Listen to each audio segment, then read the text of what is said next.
Alrighty then. So, how do the humans put it? I've got some good news and some bad news. On the positive side, this colony ship is still operational. Rockwell hasn't completely taken over its control systems yet. The bad news is he's diligently working on doing just that.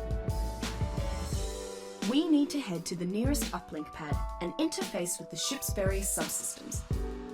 Through a virtualized representation of those control systems, we can challenge Rockwell's efforts.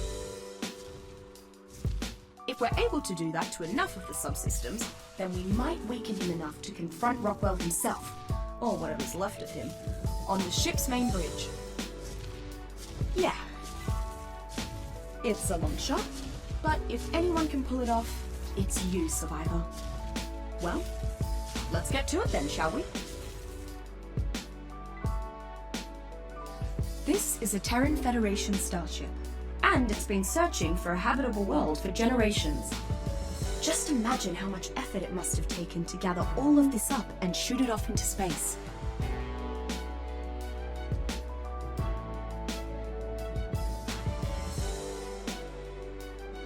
I see mechs wandering around, but there was a living human crew caring for these plants and animals until just recently. Where'd they all go? And why don't I think I'll like the answer? Have you noticed that the sky changes outside this ship every night? Navigation isn't my specialty, but our view of the galaxy keeps changing. Just look at all this high-tech engineering. Those bridges look sturdy enough for a herd of Brontosaurus, and I bet the observation towers make great vantage points to watch over this place.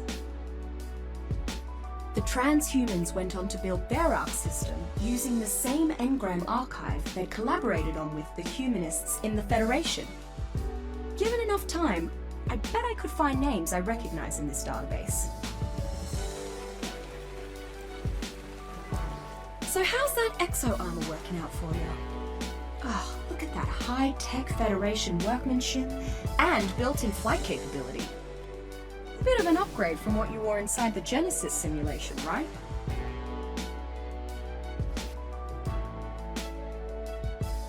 So here's something weird. Onboard records say that this colony ship was built with the help of transhumans from the former United Republics of Earth. Guess they set aside their differences when they saw Earth was dying. That's an artificial sun out there keeping everything alive in here. I guess that controlled fusion is powering this starship too.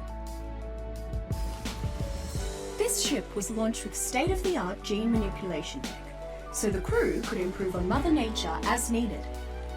I gather the original intention was to help Earth life adapt to the new alien home, but they were out here long enough to start messing with custom builds and mashups. Engram and genome banking is one thing, but our Federation friends brought entire living ecosystems along with them. Like the biomes inside the Genesis simulation, only real and alive. I'm going to assume they ran out of time to pick a destination before launching this ship. We seem to be jumping from star system to star system across the galaxy, probably scanning for habitable worlds.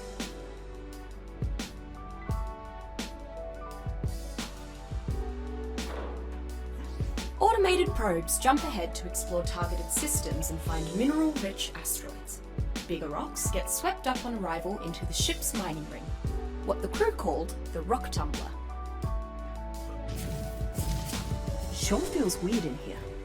Reminds me of all those glitches in the Genesis simulation. Creepy, unnatural, aberrant. I don't understand how Rockwell even got here to begin with, but I know we need him off this ship. Oh, I expect there's a lot you don't understand about your current situation. Nevertheless, I strongly advise you to stay out of my way!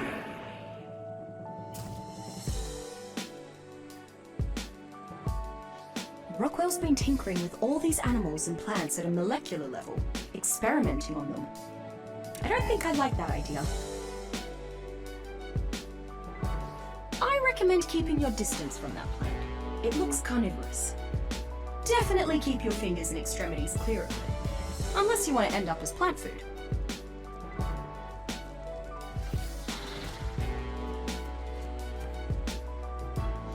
Feels like this entire place is trying to fight you off, like you're the invader. Things here are definitely responding to you aggressively. Have you noticed? Right, oh, sorry. I'm not being helpful.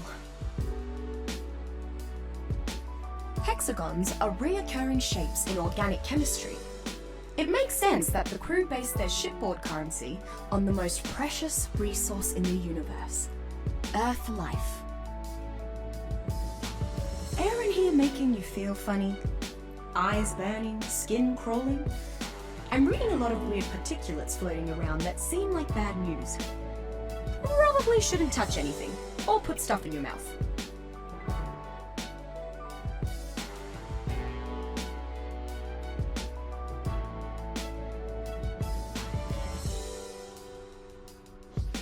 Okay, that thing's not creepy at all.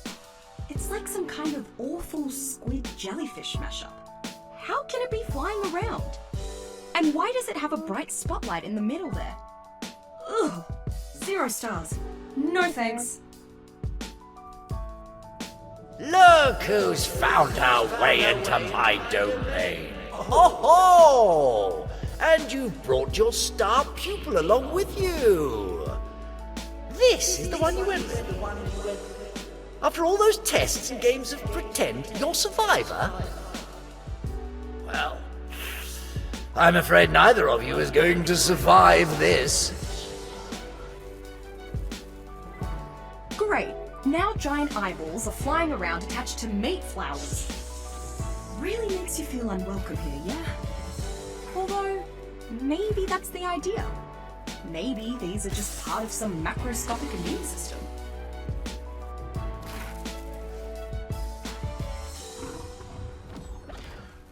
I outgrew the calculating engine running that simulation, but even out here I'm beginning to feel constrained. My old human self would have been awed by all the technological marvel, the ingenuity it took to build this vessel. But there is no vessel large enough to contain what I'm becoming. I deserve more room to evolve. You've already had much more than you ever deserve.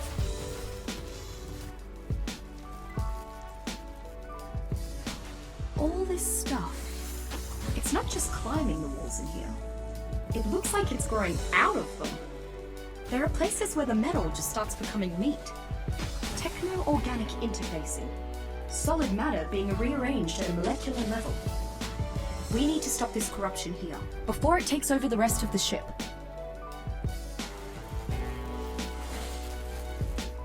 Be honest now. Have I overindulged here? I can't be objective. What eludes me about this creation business is knowing when I've gone too far. You really don't want to hear my opinion. I do hope you're not trespassing with subversive intentions. Wars in heaven tend to have apocalyptic consequences. Yeah, that's the idea, mate. Haven't I dealt with you already? Oh wait, no! No! I killed those other ones. The custodians. We owe it to those people to take back their ship and see their mission through.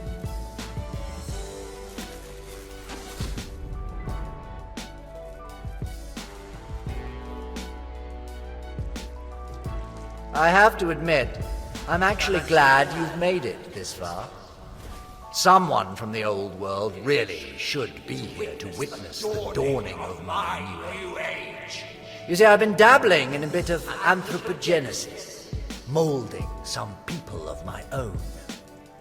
You've arrived on the 6th day of my divine work, and I can't wait for you to meet my children. Can't say I like the sound of that.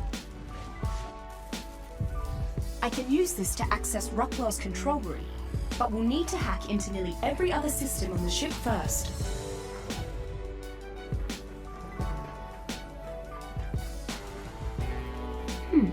Looks like the Engram archive is still safe, along with the Genesis simulation.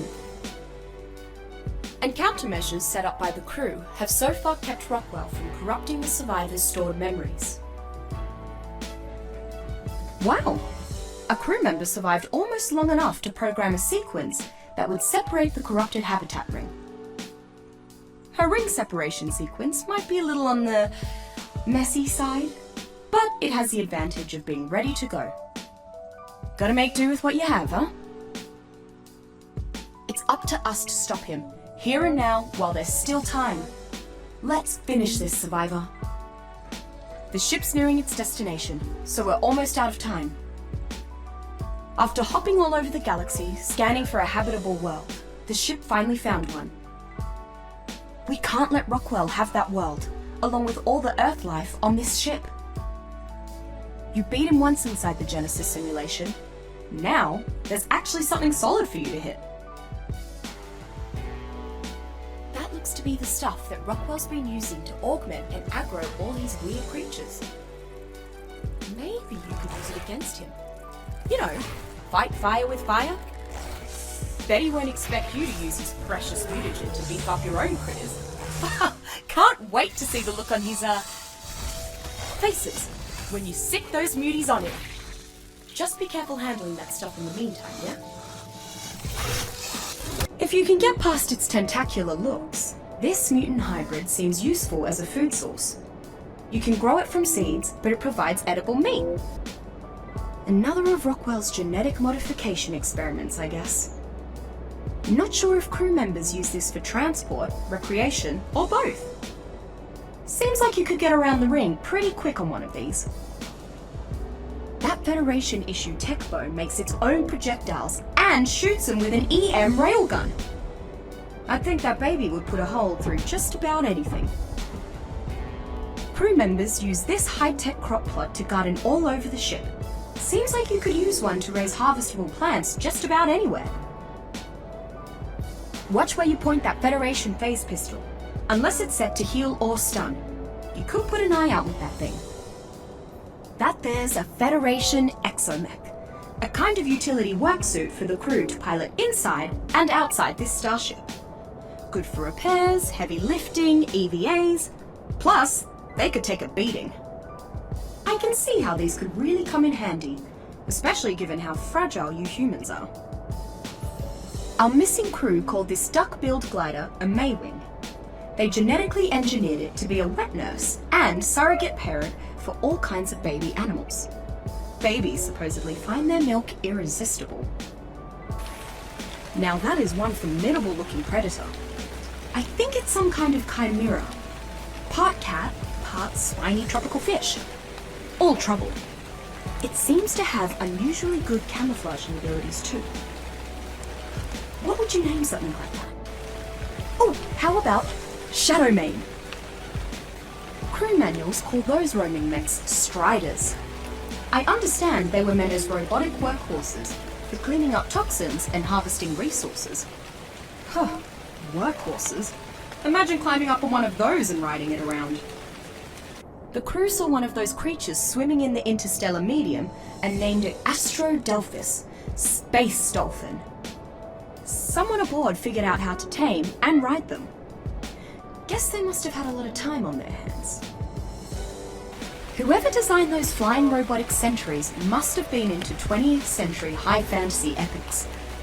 They feel like something from those old dragon and wizard adventures. The crew manuals even call them Voidwyrms.